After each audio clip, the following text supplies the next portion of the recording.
اسے جس رنگ سے دیکھو۔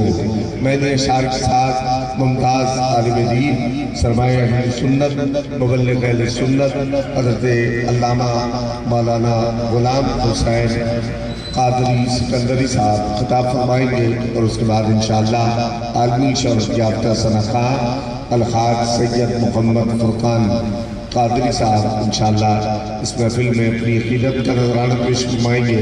ینگ میمن جنریشن اور تاجدار ختم نبوت کی جانب سے اور حضرت سید ناصری عبدالبار شاہ جیلانی رحمت اللہ علیہ ٹرسٹ کی جانب سے اس خوبصورت بزم میں آنے والے ہر شخص کو میں خوش آمدید کہتا ہوں۔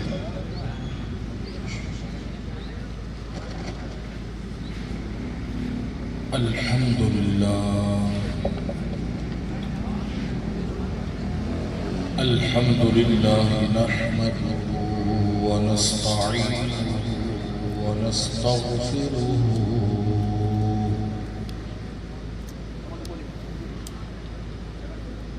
ونستغفره ونتوكل عليه.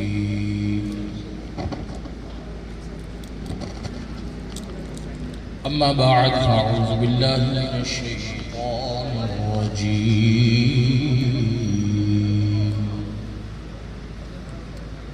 بسم الله الرحمن الرحيم.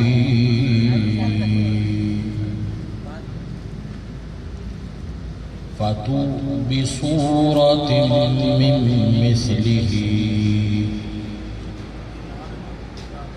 آمنت بالله صدق الله العظيم. قال الله تبارك وتعالى في شان حبيبه إن الله وملائكته يصلون على النبي يا أيها الذين آمنوا صلوا عليه وسلموا تسليما. میں نے سورہ درود شریف پڑھی ہے. تمام حضرات محبت سے بآواز بلند ذات مصطفیٰ رسول اور آل رسول پر درود و سلام پڑھیں. الصلاة والسلام علیک یا رسول اللہ. میرے کہنے پر نہیں بلکہ یہ سوچ کر پڑھیں ہیں وہ مومنوں کی جانوں سے زیادہ قریب کس نے کہاں سے پکارا حضور جانتے ہیں. یہ سوچ کر پڑھیں کہ ہم یہاں سے پکاریں وہ وہاں سنیں. مصطفیٰ کی سماعت پر لاکھوں سلام. میں محفل حاضہ میں قبلہ پیر طریقت رہبر شریعت پیر الحاج گلشن الہی چشتی فریدی زید شرف ہو اور عالم اسلام کے بہترین ثنا خواں جناب سید فرقان باپو صاحب کو خوش آمدید کہتا ہوں. اور محبت سے کوئی لب خاموش نہ رہے، محبت سے درود پاک پڑھیں. الصلاة والسلام علیک یا رسول اللہ. الصلاة والسلام علیک یا حبیب اللہ. الصلاة والسلام علیک یا نبی اللہ وعلى آلك واصحابك يا نور الله. وصلى الله تعالى على خير خلقه ونور عرشه ونور عرشه ونور فرشه وزينة عرشه وزينة فرشه وقاسم رزقه وأصحابه وأزواجه وأهل بيته أجمعين. مولاي صل وسلم دائما أبدا على حبيبك خير خلق كلهم. يا رب بالمصطفى بلغ مقاصدنا واغفر لنا ما مضى يا واسع الكرم. جس سہانی گھڑی چمکا طیبہ کا چاند اس دن افروز ساعت پر لاکھوں سلام. جس کے سجدے کو محراب کعبہ جھکی ان بھووں کی لطافت پہ لاکھوں سلام. حمد و صلات کے بعد واجب الاحترام اسٹیج پر جلوہ گر صاحبزادہ پیر الحاج حسان الہی چشتی علامہ صاحب یہاں موجود ہیں اور ان کے ساتھ ان کے والد گرامی الحاج گلشن الہی چشتی فریدی دامت برکاتہم عالیہ نعت خواں حضرات نقیب محفل موجود ہیں، اور بالخصوص محمد جامی رضا قادری صاحب یہاں موجود ہیں، جن کی شادی خانہ آبادی کی یہ محفل ہے۔ اللہ تعالیٰ ان کو برکت عطا فرمائے، ان کے گھر میں ان کے جو یہ رشتہ ہوا ہے، جو یہ خاندان ایک ہو رہا ہے، ان سب پر اللہ تعالیٰ اپنی رحمتوں کا نزول فرمائے۔ کیونکہ علامہ صاحب نے گفتگو کی اور وقت میرے پاس بھی بہت زیادہ کم ہے، کیونکہ باپو بھی یہاں پر انشاءاللہ مدحت رسول پیش کریں گے، تو مختصر وقت میں اپنی حاضری پیش کروں گا۔ ایک بار محبت سے درود پاک پڑھ لیجئے، صلو علی الحبیب صلی اللہ تعالی علی محمد صلی اللہ علیہ وسلم۔ میری گزارش ہے جو دور دور بیٹھے ہوئے ذرا قریب آ جائیں، قریب آ جائے، بڑی نوازش ہوگی۔ قرآن کریم فرقان حمید سے میں نے پہلے پارے کے تیسرے رکوع سے آپ کے سامنے وقت کی کمی ہونے کی وجہ سے ایک آیت کا جز پڑھا ہے، فَتُوْ بِسُورَةٍ مِّن مِثْلِهِ، کیونکہ علامہ صاحب نے شادی کے فضائل پہ گفتگو کی اور مجھے جامی صاحب نے کہا کہ آپ میلاد مصطفیٰ کی محفل سجائی ہے، آپ اس پر گفتگو کریں اور وقت بھی کم ہے، تو بالکل مختصر انداز میں بہت آسان لہجے میں آپ کو سمجھاؤں گا۔ قرآن کریم فرقان مجید میں اللہ فرماتا ہے کہ جب اللہ رب العالمین نے اپنے محبوب علیہ السلام کو دو بڑے معجزات عطا فرمائے، ایک تو معراج اور دوسرا قرآن پاک، اور اللہ رب العالمین نے جب قرآن اپنے محبوب کے دل پر اتارا تو کافر اس سے انحراف کرنے لگے، اس کا انکار کرنے لگے، نہیں جی یہ تو ان کا خود کا لکھا ہوا ہے یا پھر کسی شعرا سے لکھوایا گیا ہے۔ اللہ نے فرمایا محبوب پیارے غمزدہ نہ ہو، فَتُوْ بِسُورَةٍ مِّن مِثْلِهِ، کہہ دو کہ کوئی اس کی مثل آیت ہی لے آؤ، کوئی آیت ہی لے آؤ۔ اللہ اکبر، قربان جائے علماء نے لکھا، وقت کی نزاکت کی وجہ سے بالکل اختصار سے بتا رہا ہوں کہ جب آیت مقدسہ اتری اور قرآن پاک میرے کریم علیہ السلام کے دل مقدس پہ اترا، اس وقت سے لے کر آج تک نانا علماء لکھتے قیامت تک قرآن کے کوئی ایک حروف کا مثل نہیں لا سکتا، کوئی ایک مثل لایا کوئی آج تک؟ کوئی لایا ہو تو بتاؤ، نہیں لایا نا۔ میں میلاد پر گفتگو کرنے بیٹھا ہوں، قربان جائیں، جب جو دل پر اترا اس قرآن کا مثل نہیں آیا تو محبوب کیسے آیا؟ جس کے دل پر اترا وہ نبی کیسے آئے؟ حضور کریم علیہ السلام فرماتے ہیں اللہ رب العزت نے انبیاء کو کسی کو ایک معجزہ عطا فرمایا، کسی کو 2 معجزے عطا فرمائے، کسی کو 3 معجزے عطا فرمائے۔ میرے رب نے، اللہ کے نبی نے فرمایا میرے رب نے مجھے سارے معجزے عطا فرمائے۔ آئمہ نے لکھا میرے مصطفیٰ کریم علیہ السلام کے دل پہ اترنے والا قرآن بھی اللہ کے نبی کا معجزہ ہے، حضور کو معراج بھی اللہ کا معجزہ ہے، سرکار کا لعاب دہن بھی اللہ کا معجزہ جو اللہ نے محبوب کو عطا فرمایا۔ اور قربان جائیں اللہ نے اپنے محبوب کو وہ معجزات عطا فرمائے، قرآن بھی معجزہ بنا کے دے دیا، معراج بھی معجزہ بنا کے دے دی، لعاب دہن بھی معجزہ بنا دیا، کلام پاک بھی معجزہ بنا دیا، میرے مصطفیٰ کا جسم اطہر بھی معجزہ ہے، حضور علیہ السلام کے قدمین شریفین بھی معجزہ ہیں، میرے کریم کے لباس اقدس بھی معجزہ ہے، حضور کی نظر مقدس بھی معجزہ ہے۔ قربان جائیں میرے کریم علیہ السلام کی نالین کے ساتھ لگنے والی خاک بھی معجزہ ہے۔ علماء نے لکھا حضور کو اللہ رب العالمین نے سراپا معجزہ بنا کر مبعوث فرمایا، سراپا معجزہ، حضور کا آنا بھی معجزہ، اور جب سرکار تشریف لائے تو کتنے معجزات کا نزول ہوا، میرے کریم علیہ السلام کی معجزات۔ اللہ اکبر، وقت کے اختصار سے گفتگو کر رہا ہوں، وقت کی نزاکت پر قربان جائے حضور کریم علیہ السلام کی شان مقدس پر میں اپنی بات نہیں کر رہا، بلکہ مخالفین جو مصطفیٰ کریم علیہ السلام کے میلاد کا رد کرنے کے چکر میں لگے رہتے ہیں، اللہ اللہ اکبر، میں ان کے امام کی کتاب سے آپ کے سامنے روایت پڑھ رہا ہوں، اور اس روایت کو محمد بن احمد حنبلی رحمۃ اللہ تعالیٰ علیہ فرماتے ہیں کہ ابن تیمیہ نے لکھا حضور کریم علیہ السلام کو اللہ نے بہت سارے معجزات عطا فرمائے، بہت سارے معجزات عطا فرمائے۔ کہتے ہیں نمبر 1، اللہ نے اپنے حبیب کو عالم علوی کے معجزات عطا فرمائے۔ عالم علوی کیا؟ عالم علوی کیا؟ اس کی تفسیر میں جاؤں گا تو بہت زیادہ وقت لگے گا۔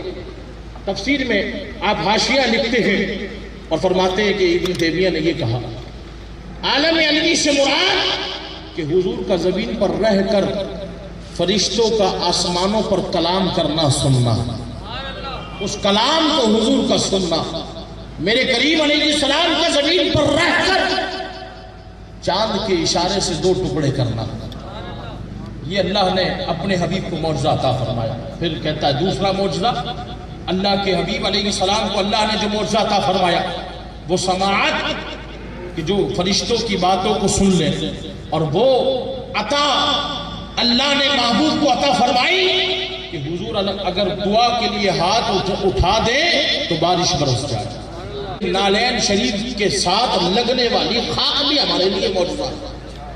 امام بخاری فرماتے ہیں ایک شخص تھا جو سید عالم صلی اللہ تعالیٰ علیہ وسلم کو بڑا ہچ کرتا، برا کہتا معاذ اللہ ثم معاذ اللہ بن ذالک، بہت زیادہ، اور معاذ اللہ کہتا کہ محمد جادوگر ہے۔ اللہ اکبر، قربان جائے میرے کریم علیہ السلام کے معجزات پر۔ میں نے کہا نا، کوئی مثل مصطفیٰ کا کبھی تھا نہ ہے نہ ہوگا، کسی اور کا یہ رتبہ کبھی تھا نہ ہے نہ ہوگا۔ میں نے قرآن کی آیت پڑھی، تم قرآن کی مثل نہیں لا سکتے تو محمد کی مثل کیسے لاؤ؟ وہ بہت برا کہتا تھا، بالکل مفہوم حدیث پیش کر رہا ہوں، حضور کی برائیاں کرتا لوگوں کے سامنے، اور کہتا اپنے بچوں کہ تم محمد کو نہ دیکھنا، وہ جادوگر ہے، جو اسے دیکھتا ہے اس کا ہو جاتا ہے۔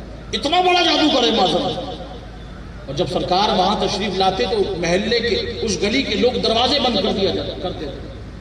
ایک بار حضور وہاں تشریف لائے اور اس کی بینائی جاتی رہی، حتیٰ کہ روایت میں آتا ہے اس نے بڑے بڑے شہروں میں جا کر اپنی آنکھوں کا علاج کرایا، مگر کوئی فائدہ نہیں ہوا۔ اللہ اکبر، وہ بالکل اندھا ہو گیا۔ امام بخاری فرماتے ایک بار اس کی گلی میں حضور تشریف لائے، آواز لگی محمد آ رہے ہیں، لوگوں نے دروازے بند کر دیے۔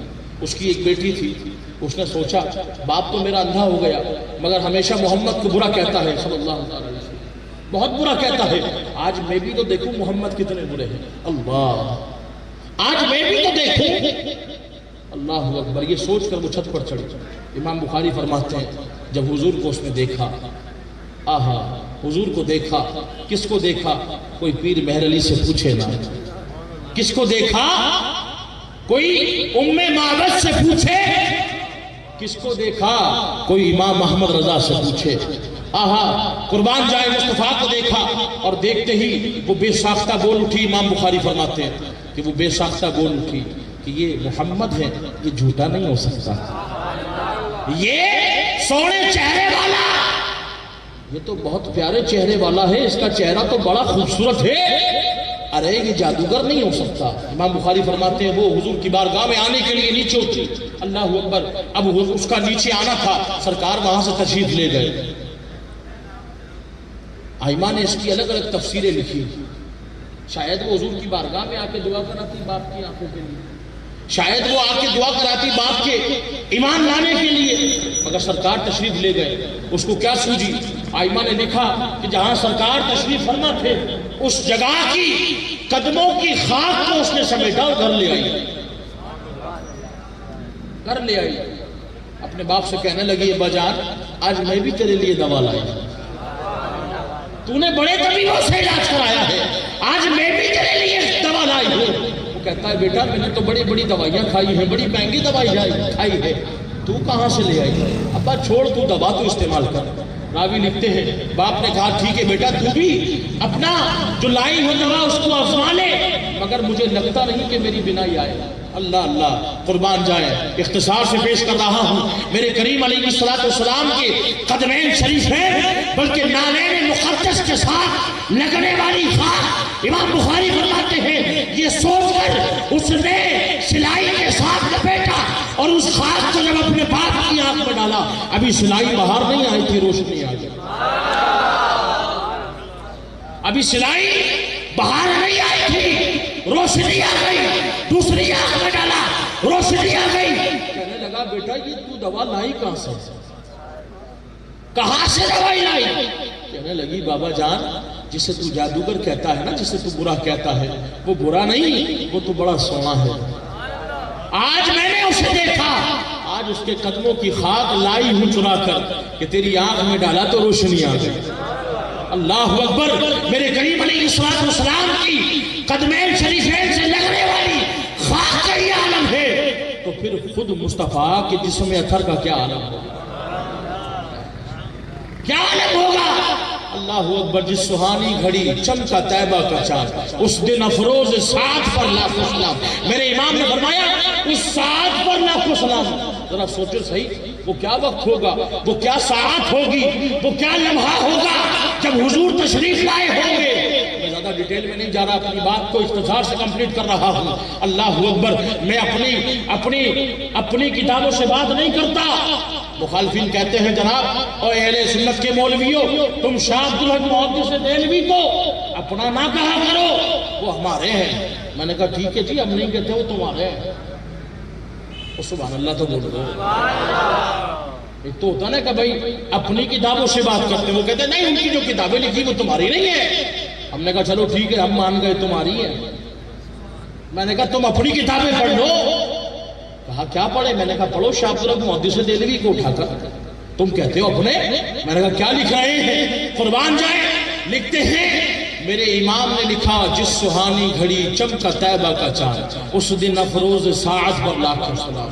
فرماتے ہیں قربان جائے میرے حضور علیہ السلام سراپائے معجزہ بن کر آئے جب مصطفیٰ پیدا ہوئے۔ بیت آمنہ میں جو آج بھی کعبہ اللہ کے سامنے ہے، کہتے ہیں حضور کی یہاں ولادت ہوئی۔ جناب عبدالمطلب کعبے کا طواف کر رہے تھے، کعبے کا طواف کرتے کرتے دیکھتے ہیں کہ کعبہ جھکا ہوا ہے، کعبہ جھکا ہوا ہے۔ عبدالمطلب دیکھتے ہیں سمت میرے گھر کی ہے، اور گھر کے باہر لوگوں کا رش ہے، گھر کے باہر لوگوں کا رش ہے۔ اللہ اکبر، کہتے ہیں راوی بیان کرتے ہیں گھر ایسا لگ رہا تھا جیسے منبع نور ہو، منبع نور ہو۔ کہتے ہیں واپس گھر کی طرف دوڑے، لوگوں کو ہٹایا، ہٹو ہٹو۔ لوگوں نے کہا عبدالمطلب کہاں جاتے ہو؟ کہنے لگے میرا گھر ہے، میرا گھر ہے، مجھے اندر جانا ہے۔ لوگوں نے کہا ارے تم اندر جاؤ گے کیسے؟ باہر اتنا رش ہے، اندر اس سے زیادہ رش ہے، اندر اس سے زیادہ رش ہے۔ کہنے لگے رش کس بات کا ہے؟ کہا آمنہ کے یہاں جو لال پیدا ہوا ہے نا، فرشتے آسمانوں سے اس کی زیارت کے لیے آئے۔ اللہ اکبر، میرے امام اسی کو تو کہتے ہیں جس سہانی گھڑی چمکا طیبہ کا چاند، اس دن افروز ساعت پر لاکھوں سلام۔ بس میں اپنی گفتگو کو اسی پر اختتام کی طرف لے جا رہا ہوں۔ میرے امام کہتے ہیں جس کے سجدے کو محراب کعبہ جھکی، جس کے سجدے کو محراب کعبہ جھکی، ان بھووں کی لطافت کے لاکھوں سلام۔ شاہ عبدالحق محدث دہلوی فرماتے ہیں حضرت آمنہ، میری ماں سیدنا حضرت آمنہ طیبہ طاہرہ فرماتی ہے جب میں نے اپنے لال کو پہلی نظر میں دیکھا تو کہتی ہے ایسا دیکھا کہ وہ چت لیٹے ہوئے ہیں، اور گویا ایسے ہیں، اختصار کے ساتھ کہتے ہیں گویا ایسے ہیں، راوی لکھتے ہیں جیسے محمد سجدے میں ہیں۔ حضرت آمنہ طیبہ طاہرہ فرماتی ہیں جب میں نے اپنے لال کو سجدے کی حالت میں دیکھا تو سجدے کی سمت دیکھی تو وہ کعبے کی طرف تھی، وہ کعبے کی طرف تھی۔ جناب عبدالمطلب کہتے ہیں جب میرا گھر منبع نور بنا تو کعبہ میرے گھر کی سمت جھکا ہوا تھا۔ میرے امام بریلی کے تاجدار نے قلم اٹھایا اور لکھ ڈالا کہ جس کے سجدے کو محراب کعبہ جھکی، ان بھووں کی لطافت پہ لاکھوں۔ یہ میلاد کی محفل جامی رضا نے اپنی شادی میں سجائی ہے اور اس بات کی دلیل دی ہے کہ دیکھو ہم وہ لوگ ہیں ہمارے یہاں غمی ہو یا خوشی ہم حضور کا میلاد مناتے ہیں، ہم حضور کا میلاد مناتے ہیں۔ کسی نے مجھ سے پوچھا جناب میلاد منانا تو شرک ہے، لگا میلاد منانا تو شرک ہے۔ اچھا کیوں بھائی، میلاد کہتے کس ہیں یہ تو بتاؤ، میلاد کہتے کس ہیں؟ کہا بس میلاد منانا شرک ہے۔ میں نے کہا میلاد کی تعریف بتا، میلاد کہتے کسے ہیں؟ کہا یہ تو پتہ نہیں، یہ تو معلوم ہی نہیں ہے میلاد کہتے کس ہیں۔ میں نے کہا یہ سمجھا نہیں، بس تم نے یہ سمجھ لیا شرک ہے۔